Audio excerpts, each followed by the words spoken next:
Again, my name is Chief Sean Barnes, Shonbarnes,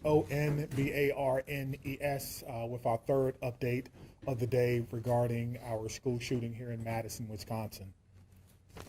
Here are the latest updates. The reunification of students and their loved ones who survived this incident is complete. All student survivors have been reunified with their parents. We're still in the process of reunifying some of our staff, our teachers who selflessly stayed back to make sure our kids were okay. We're currently reunifying them with their loved ones as well. We do understand that this process of reunification may have taken a while, and parents really wanted to see their children and give their children a hug. Certainly I would as a father, but we are fortunate that that process is complete. As such, I want to thank the Dean Clinic. This clinic actually shut down their doors today in order to provide a space so that students who survived this incident could be reunified with their loved ones, and we thank them for doing this. At this time, we're still working on a motive, trying to determine why this happened. We know that there is some information that may be circulating about the shooter. I cannot at this time formally tell you the age or gender or name of the shooter. We do not want to compromise any part of the investigation, but it is important to note that later today at 8:30, I plan to give an additional update, and I believe at that time we may be able to give you the answers to some of those questions. Here's what we know again. We have 3 people who have lost their lives. 2 of those people were persons who were pronounced dead at the scene, and 1 while on the way to the hospital. Of the 6 injured and taken to local hospitals, 2 students remain in critical condition. Their injuries are life-threatening. A teacher and 3 other students were taken to area hospitals with non-life-threatening injuries. 2 of those victims, 2 of those survivors, have been released from the hospital. So that is an update. Officers were dispatched to Abundant Life Christian School at 10:57. I can confirm that the first officers arrived at 11 a.m. and immediately went in the building 3 minutes later. The Crime Response Unit of Dane County District Attorney's Office, assisted by the Dane County Emergency Management, were mobilizing our mass violence critical response team. Once again, our mass violence critical response team has been notified. This is a group of people trained in responding to victims of mass violence, which includes social workers, attorneys, victims, professionals, former law enforcement, and members of our community. If you need further assistance or want to know how you can help, you can contact the Crime Response Program. They have a daytime number of 608-284-6908. They have an after hours number for those who may want to help at 608-376-0164. 608-376-0164. Pre-planned or planned shootings, we believe, are preventable. If you see warning behaviors from someone that is planning an attack, say something, do something. And you can report this at 1-800-MY-SUSO1, 1-800-MY-SUSO1. At this time, joining us is Director of Advancement, Barbara Weaver. Thank you. I understand there's questions regarding the school. We're happy to answer those to the best of our ability. We have been incredibly supported by Madison Police, Madison Fire, and the paramedics. They have been absolutely amazing to us. It was quite an afternoon for the reunification process, and we had so many people stepping up to help. Our families were amazing in their patience as we worked through this. We are so grateful, from the president up to the governor, the mayor. We have had so much support. This has obviously rocked our school community, but we know it affects not just our school community, but Madison and the greater area and all schools. And so our hope is that there will be some good that comes out of this as we can learn and grow and continue to support other schools. Okay, we'll take questions. Scott, you got first crack at it.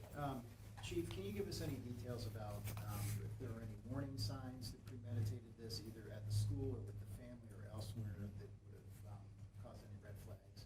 Yeah, that's what the officers and detectives are working on now. Hopefully this afternoon at our fourth press conference, I'll be able to answer that a little bit further. But right now, I cannot tell you. They're still talking to parents who are cooperating. And so hopefully we'll be able to give you a more detailed response as to any warning signs or anything that we may have possibly known prior to this. All right, Maddie from WISC. There's been heavy police presence at a home on the north side. Can you confirm if that's related to this? I can confirm that it is related to this and everyone is cooperating. And so hopefully later today, if you stick around, we'll be able to give you more information about that and what we may have learned from that process. Again, this is a situation where students, teachers were injured and killed, and everyone wants to cooperate. Everyone wants to give as much information as they can so we can piece this together for our community. Okay, Phoebe from Wisconsin Watch. Yeah, hi Chief. So, accounts online are sharing doctored and debunked photos to push a narrative about the identity of the shooter that goes far beyond what has been released publicly. Can you respond to that, and can you also say what effect that has on either the families of the victims or the public's trust in the law enforcement investigation if what you say contradicts this this narrative that's on social media? Absolutely. Social media is something that, quite frankly, I can't control, and neither can anyone in this room. Everyone in here is a trusted and respectful journalist, and your word means a lot, which is why we're doing our third press conference of the day to get the actual truth out to what has happened. We have a PIO, 3 of them, working today to make sure we have information. I will say this. If you're listening to this or you're at home, you're thinking about reposting or sending something that did not come from someone in this room, a trusted and respected journalist, or did not come from us, please don't do that. Because to answer the second part of your question, what that does is it does help erode the trust in this process, and that's all we have. And also, it could further fan the flames, if you will, of misinformation and of fear at a time where we need to come together and not be divided by anything. All right, WMTV. Hello. Although unfortunate to ask about, were there any lessons learned from back in May from the Mount Horeb shooting that you guys used in action today? So we were not, that's not my jurisdiction, and so I won't speak to anything that we learned at Mount Horeb, but I will speak to 25 years of law enforcement. What I've learned is that every opportunity is an opportunity to grow, do better, and train. This department trains constantly on this thing. I spoke about it earlier. We train as far recent as actually today, because our set medics were training at the training center 3 miles away, and their training day turned into an actual response. So as far as the incident at Mount Horeb, it wasn't my jurisdiction. So the only thing that I can tell you is we try to learn from everything and try to get better. Even this one, we'll do an after-action debrief once everything is done, and we'll talk about how we responded. Is there anything that we can do better? Continuous improvement is one of our core values, and we take that very seriously. All right, Laura from the Journal-Sentinel. Do you have any idea where the gun came from? Did it belong to the shooter? Did it belong to parents? I do not know. That's part of the investigation process. We're trying to determine that. We're lucky to have great partners at the ATF. They obviously have a program that you're all aware of called the TRACE program. And so we're working with them to try to find the origin of this, and I have no doubt that we'll be able to do that with their help. They are amazing partners along with our partners from the FBI. It was a handgun, right? To confirm. I confirmed earlier that it was a handgun. WKOW Madison. Okay. All right, Cody. Yeah, can I ask Barbara a question? Is that okay? Just curious, what kind of safety protocols are in place in the school? Do you have metal detectors, police on staff, kind of anything like that? And does this kind of change the way things will be moving forward? I know it's kind of early to ask that. We're a small private Christian school here on the east side of Madison. We serve 3K to 12. We have had an amazing partnership with the DOJ and the Office of Schools Safety, because they have done trainings, they've provided school safety grants, and we have participated in both of those school safety grants to harden our school, if you can use that language. We do not have metal detectors, but we do have a number of security protocols in place. We have always been told not to share our security protocols with publicly, because then those who might want to do harm will know your security protocols. But the students are aware that there are cameras in the building, and we do monitor those regularly in the offices so that we know what is happening in the hallways. We also have other safety measures throughout the building, but as to a metal detector, no, we do not have. We do abide by the policy of visual scans every morning as students come into the building, so every student is visually scanned before they go into up to their locker spaces or into their classrooms. How many students are there? 420, 3K to 12. Lucas from the State Journal. What part of the school did the shooting happen in? Say again. I said, what part of the school did the shooting happen in? It happened near the, so the school is obviously segregated into sections. I'm told that it happened at a period of time when the transition was complete. Students were where they were supposed to be, near classrooms in the hallway. I did not, again, go into the school, so I don't know the exact nomenclature of where it happened, but it happened in the learning part of the school. So once, Barbara, speak to that, maybe the specifics of the layout of the school. yeah, because we're still investigating, we'll just leave it at that. Thanks. All right, Sarah from WPR. You mentioned that the school has a partnership with the Office of School Safety with the Wisconsin Attorney General's office. Did police have access to blueprints of the school as a result of that partnership, and how did that, if so, inform the police response? We have that all uploaded. I don't know what the police did. You want to? So, Okay.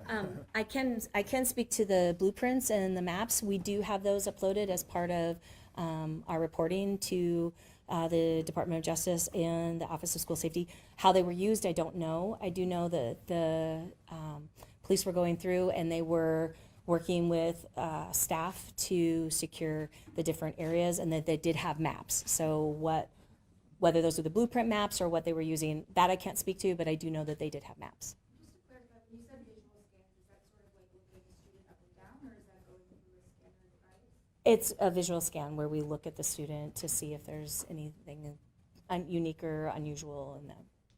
All right, Ken from WKPT. Sure. If I could get Barbara back real quick, I'm so sorry. I don't know if you've had a ton of conversations with parents or staff members today, but what is the prevailing thought or message that they wanted to impart to you in administration? Sure. I had the opportunity to speak to the parents at the reunification site a couple of different times. The families that I did speak to mostly were, as you would expect at Abundant Life, they were supportive, they were amazingly patient and kind. They were offering repeatedly, we're praying for you, we're praying for our family, because at ALCS we call ourselves the Challenger family. We see ourselves as a family, not just a community. And whether their child was affected by this or not, they were affected by it, because what affects one part of the body affects all, as we know the Bible says. And so we hold that dear. We also have a very strong faith in our community that in spite of tragedy, God is working, and we believe that God is good in everything and that he turns beauty for ashes. And so I had a number of families who mentioned that to me, that this wasn't a surprise to God and that he's going to do something mighty with it. And so we're holding on to those words, and we're continuing to believe and trust in him. He is our foundation at Abundant Life Christian School. We exist to bring and to build disciples of Jesus Christ, and so we have complete faith that he will carry us through this. All right, Danielle from Cap Times.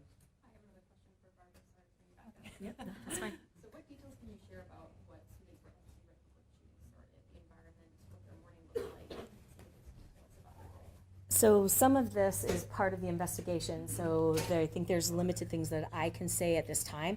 Once the investigation is complete, obviously there will be more that will be shared. We certainly don't want to say anything that would impede MPD. That would be critical, so I will actually step aside and let the Chief Barnes speak to that because he is the lead for that. Yeah, I don't have anything to add. We're certainly working to get as much information as you can. We'll do a fourth, I think, press conference today, later on today, I think at 8:30. And so hopefully we will have a little more information for you. Okay, DG with PBS Wisconsin. Chief Barnes, were there other search warrants executed today in addition to the house on the north side? I'm not aware of any. All right, Carl from NBC 26. Yeah, I have a question for Barbara. Was the shooter at school at the beginning of the day, or was there a forcible entry later in the day? We believe that, we believe that the shooter was at school. We have no information that there was some type of breach to the school. Okay, Jenna from WMTV.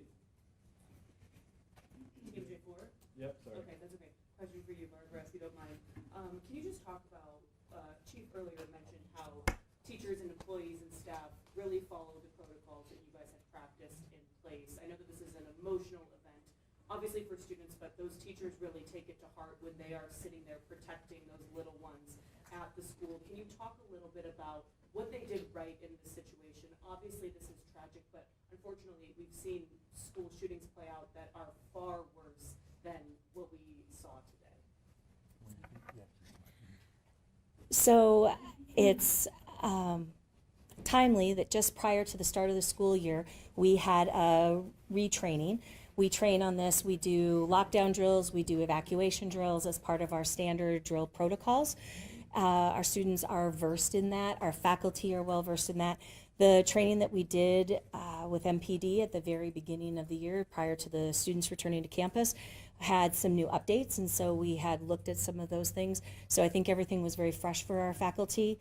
We follow the protocol of always keeping our school doors locked, and so that is one of the things that makes it quick and easy to secure a room. I was actually teaching at the time, and so following those protocols as a teacher would do, we take care of making sure the door is secure. We shut the door down, we get the students to a safe part of the room, and we prepare. The students handled themselves magnificently. I cannot tell you how well our students did in that process. They were clearly scared when they realized, when we practice, we always say, this is a drill, it is just a drill. When they heard lockdown, lockdown, and nothing else, they knew it was real. But they handled themselves brilliantly. And our faculty, kudos to them for following the protocols, keeping their students safe, doing what we have been trained to do. And so much credit of that goes to the Department of Justice and the Office of School Safety. We have been through a number of trainings by them, and we follow their standards. And while we had never hoped to actually employ them, today they helped keep students safe. We have additional comment. I'm Trish Kilpin, the Director of the Office of School Safety at Wisconsin DOJ.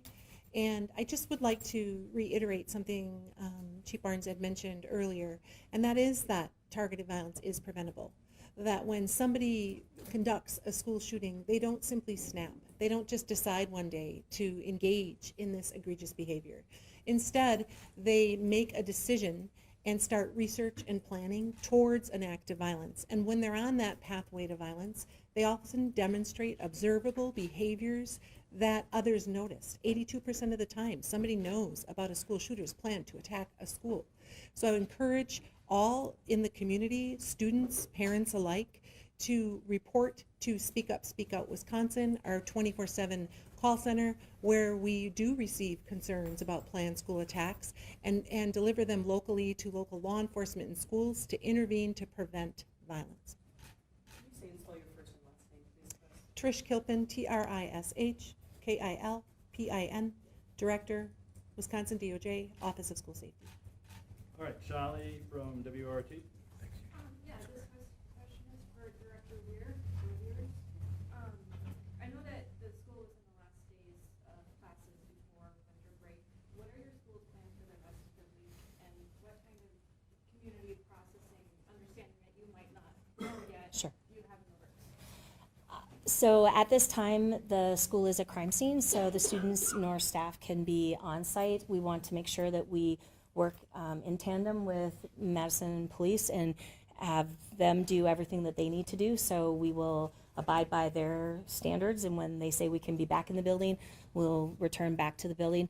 We do have a goal of trying to get our staff together here early in the week and then try to have some community opportunities for our students to reconnect before the holidays.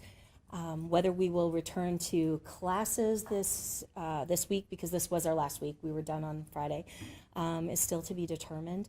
I do know that there is talk of a public vigil down at the Capitol.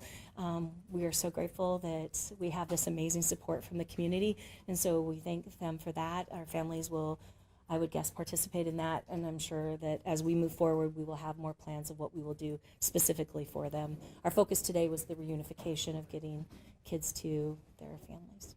All right, we don't have too many more. Whitney from CNN. Through the parent cooperation, and I know you're reluctant to talk about more, but this one's so much to know, but have they given you any indication that they know perhaps what the motive is? They're still in interview, so we don't know what they're telling our detectives. I can only tell you that because they're still in interview, because they're still talking, we are getting cooperation from them. As to the specifics of what they're saying, we don't know that. One of the things that we try to do, that we've learned doing interviews with people who are cooperative, is not to interrupt. And so I would not want to interrupt the interview just to give information. We'll come back a little later. If we can have more information, we'll do that. Thank you. All right, Rod, Fox 9.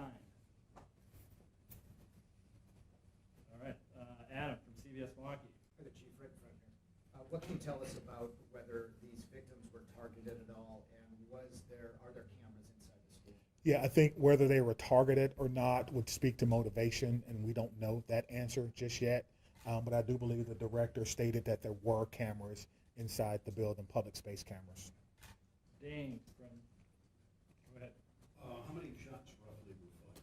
Yeah. No, we do not know that. That will be a part of the forensic investigation. Our crime scene investigators will be going through that, and we have also have been offered help from the FBI if we needed additional help to actually process the scene as well. But right now, that's a question that we really cannot answer. Okay, Nick from WISN. Is anyone in custody, and is there any reason to think that there was anybody else involved? There is not, no. Brett from Fox 6. Were there any other weapons or any notes left behind? Not that I'm prepared to share now. Bob from ABC News. Good.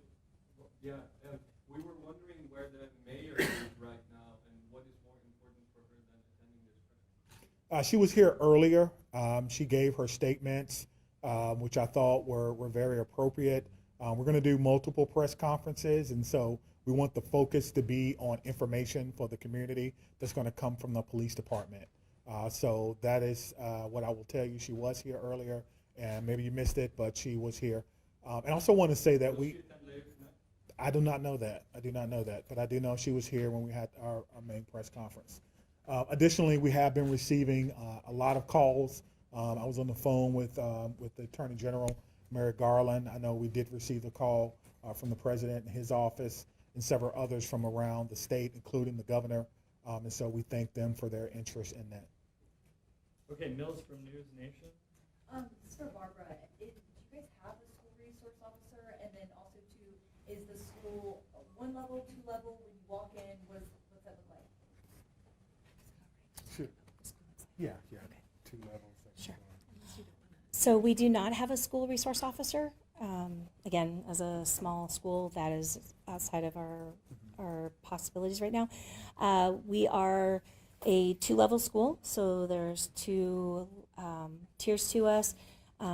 We are shaped as a giant L. We have a main entrance through that is secured during the school day. So anyone coming in after school hour, once school starts at 8:05, would need to buzz in and be let in. All right, I'll let Chief Barnes close us out, and then we'll be back at 8:30. So again, I want to thank everyone for being here, Chief, everyone for all the support. This has been really a day of collaboration, a day of preparation, a day in the making that we hoped would not happen. Again, as someone who was a former public school teacher, teaching history for 4 years in a public high school, As someone who's a father, this is a tough day for me. It's a tough day for our community. It's a tough day for everyone. It's a sad day. It's a day that will be certainly etched in the collective memories of everyone in Madison, and just another example of what can happen in our country. We have to do better. We have to collaborate with each other. We have to understand the warning signs, and we have to use our resources when we see things that may be going wrong or someone who may be going off the beaten path. That's the charge really to our country now, and we have to do a better job of taking care of each other. And so all children have been reunified with their parents, and these children are now the latest group of survivors of a school shooting, this time unfortunately in Madison, Wisconsin. We will try to come back around 8:30 with additional information for our fourth press conference of the day. Thank you for being here.